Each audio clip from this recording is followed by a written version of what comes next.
214 shortest palindrome. So for this problem, we are giving a string S, and we can convert it to a palindrome by adding characters in front of it. So we're going to return the shortest palindrome you can find by performing this kind of operation. So for example, if we have this string S, what are we going to do? Yeah. So currently we have this string S. And if we want to add a character before it, definitely it's going to be a character A. After adding this character, it's going to be a palindrome, and this is going to be the shortest one. Yeah. But what if we didn't know about that going to be the shortest one, and we want to add something more? So for example, yeah, we can add something like the reverse of this string. It's going to be AAA, CEC, and AA. So it's going to be something like this. Yeah. But this is going to be the longest if we add some preceding strings. So this is going to be the longest, but definitely this is going to be a palindrome, right? Yeah. Maybe we don't even need to. Yeah. Maybe we can also use the information from this string A, basically. Yeah. And from the left side, it's going to be AC, EC, AAA, and from here. From the right side, we can also, delete this A. Definitely, it also works. So it's going to be something like AC, EC, and AAA. Yeah. So this is also a palindrome. Yeah, but this is going to be the longest palindrome we can make. So for the second example, let's just copy it. So it's going to be something like ABCD. Let me put it here. Yeah. Now we just need to put the BCD at the left side. It's going to be DCB. Yeah, so it's going to be DCB. So this is going to be the longest palindrome. It's going to be 7. Yeah. But what are we going to do? We're going to calculate the shortest palindrome. For this one, it is exactly also the shortest palindrome. It is okay. But for the first example, it is not. Yeah. But we are giving the string length, it's going to be 5 times 10 to the power 4. This means we cannot solve it by using n squared. We have to solve it by using O(n) or n log n time. Yeah. Normally for this kind of a string problem, we can solve it by using O(n). And for us, what kind of algorithm we can use the prefix and also the suffix of the string? Yeah. So first of all, if we can reverse a string, what is going to happen? So this is what we are giving. Let me just use the first example. We are giving this string. So what about we just reverse the string? What is going to happen? So if we reverse the string, it's going to be AAA, CEC, and AA. So this is going to be the reverse of the current string S. Yeah. And if we are going to use the KMP algorithm, basically we are going to check the prefix and the suffix.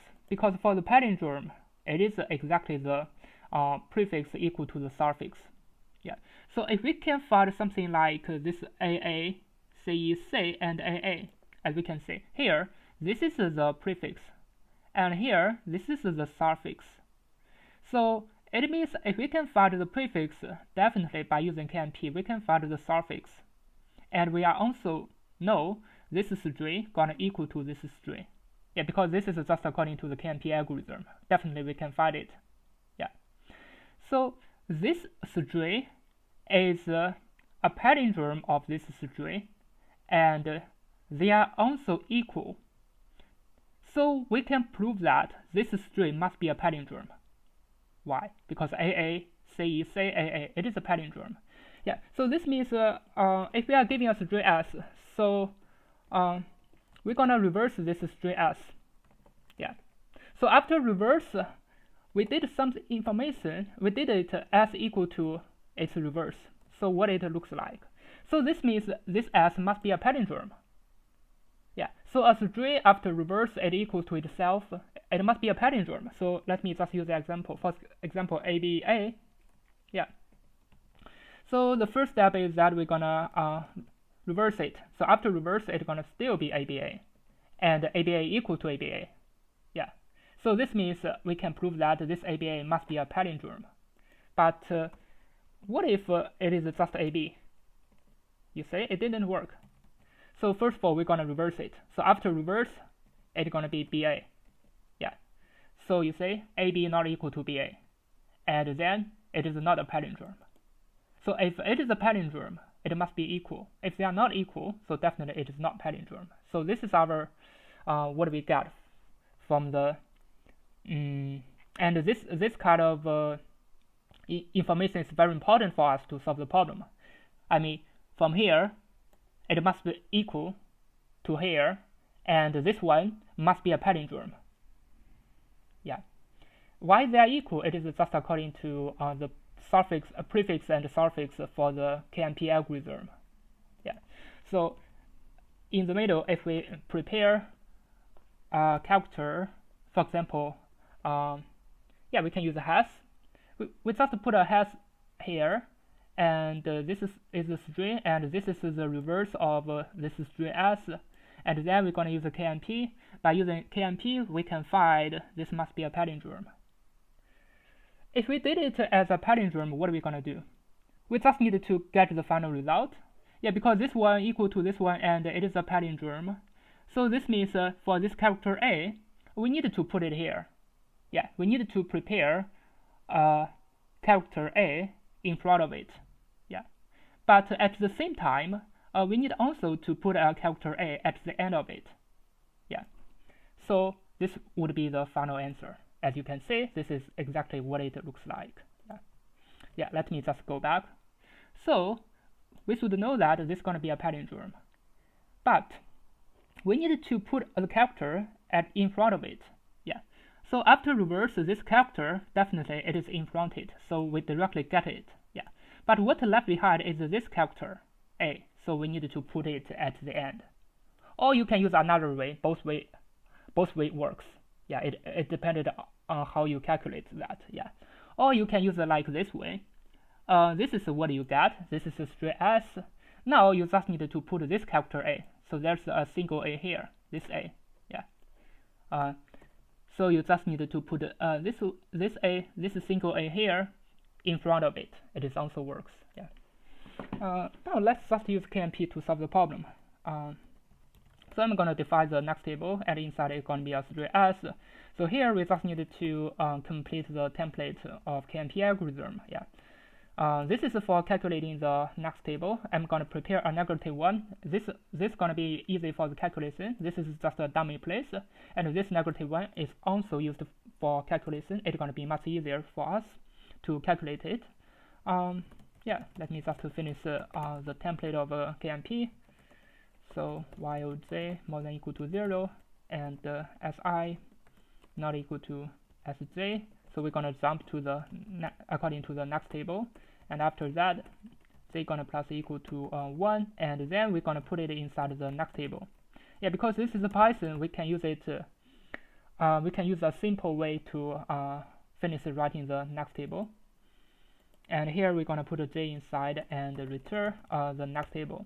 Now let's just check what it looks like for the next table. So I'm going to call the next function, and inside it's going to be this string s, and let me just print out what it looks like for the next. Let me return an empty string at the moment. Yeah, so this is what it looks like for the next table. As you can see, if we directly put a string inside, the first place is -1, it is okay. Now the index 1 is 0 because index 2, the index 0 here it is 0. For the next it is character A, there's a duplicate, so it's going to become 1, and then C it's going to be 0, and E going to be 0, and this is C going to be 0. But after that, here going to be A. So A is a duplicate, it's going to become 1, and this A prefix AA equal to the suffix AA equal to the prefix, so it's going to be 2. And for this one, the suffix AA equal to the prefix, so it's going to become 2. So this is exactly what we need. But we cannot directly calculate the next table for this string A. We have to prepare all of them. We have to prepare a hash and its reverse. Yeah, because if we prepare a hash, definitely it means the prefix and suffix cannot be more than the length of the string. So that is why we're going to prepare a hash in between. Otherwise, if we didn't prepare, it may be something in this case, the prefix and suffix may be too big. So for example, if the length of the string currently it is 8, maybe the prefix and suffix can be 10 or 12. It is much more than that, but this is not what we need. So we're gonna prepare a hash in between. So we're gonna call the next function, but we're gonna plus a hash. Yeah, hash is just a border, and now we're gonna also plus its reverse. So basically it is this string. We're gonna put it inside and we're gonna check the next table. Now let me just call it. Now what you can see is that it is different like before, right? Because here, as you can see, this is gonna be 7. So this is 7 for the last position. It means this suffix equal to the prefix, right? So basically it means this is 7. So this is a suffix equal to the prefix. Yeah. Now we just need to get the final result. We can use this information because currently this is 7. Yeah. So we're gonna use this 7. We're gonna take out this 7. So how can we take it out? So we're gonna prepare k, gonna be the next table for the last value. So it's gonna be this 7. Yeah. Currently this k equal to 7, and we need to return. First of all, it's reverse. It's gonna be this string, right? And then we just need to take out the last character. Yeah, what left behind. So it's gonna plus s. It's gonna be from k to the last. So this k equal to 7. It means k is here. Yeah. Definitely we're gonna put this a at the right side. Yeah. Now let me just run it. As you can see, it works. Yeah. Now we can also use the second example to explain it, right? Because for the second example, this is a so this is A B C D, and here we're gonna plus its reverse. It's gonna be D C and B A. Yeah, and this is our next table. So basically this A is a duplicate, so this is why it is 1. So first of all, we're gonna get the reverse. It's gonna be DCBA. Yeah, but after we getting the DCBA, and we need to get the characters from the first string S. So it's gonna be this K, and this K gonna be 1, and basically it's gonna be here. Yeah, this means A gonna be just a duplicate, but we're gonna check it from BCD. So this is why we're gonna put BCD here. Yeah. So this is gonna be the final answer. Yeah. So we're gonna get this one. We're gonna first get its reverse. Yeah, and then we're gonna check how many characters we need to remove from this left side. We can remove 1. It is okay. It is still a palindrome. Yeah. Now let me just delete the print and submit it. Yeah, as you can see, it works, and it's pretty fast, and the time complexity is ON. That is why, it works for such problem. And KMP is specially designed for such kind of a problem because this is a prefix, a suffix, it is a palindrome, so we can use the KMP to solve the problem.